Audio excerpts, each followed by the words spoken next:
Kirsten Vosen, U.S. Deloitte Private Audit and Assurance Leader. Welcome to the Family Business Focus, where we'll cover topics of interest to family businesses. Throughout this series, we've been speaking with Laura Pearson, Deloitte Private's Family Enterprise Leader.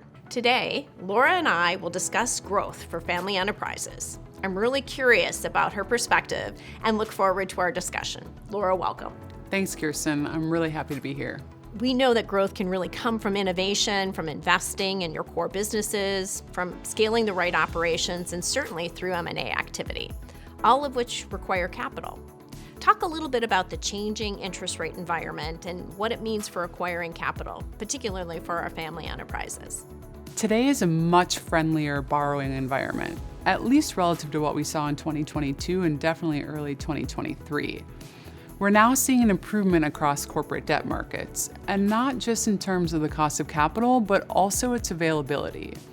For instance, many family-owned businesses are now refinancing their debt at lower interest rates and allowing them to use the additional cash flow to replenish their product lines or invest in new products. There's also a possible easing of some restrictive covenants and other terms and conditions that come with that capital. From direct lending to venture debt, the range of options and types of credit available to family enterprises is probably as extensive as we've ever seen. This presents an opportunity for family enterprises looking to make investments, whether it's to fund new research or new projects or acquire new technology without diluting their ownership. On the note of investments, let's talk about M&A. Where do you see the M&A markets heading in 2025 and beyond? Our M&A advisors say that there remains significant pent-up demand and increasing liquidity. After the bubble burst in 2021, we saw a pullback in 2022, pain in 2023, and the beginnings of a comeback in 2024.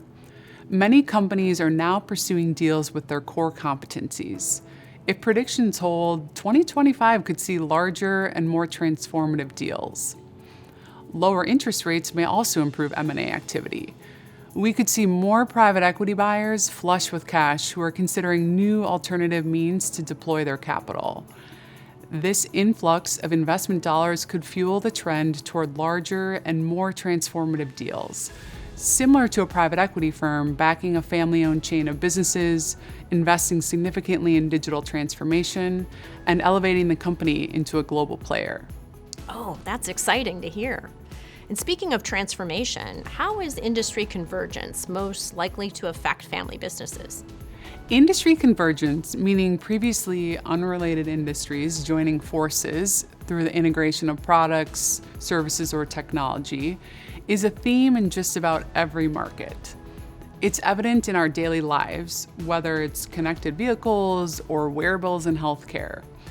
We see family businesses devoting resources to exploring growth in industries beyond their own, which really tells us that they see opportunity and value through convergence. In our research, private companies with $1 billion in annual revenue reported spending a minimum of $50 million to pursue growth plans outside of their existing area of business. So industry convergence seems to be top of mind. Great discussion today. That's our time. Thank you so much, Laura. Thanks, Kirsten. I look forward to speaking again. And thank you for joining us on the growth episode of Family Business Focus.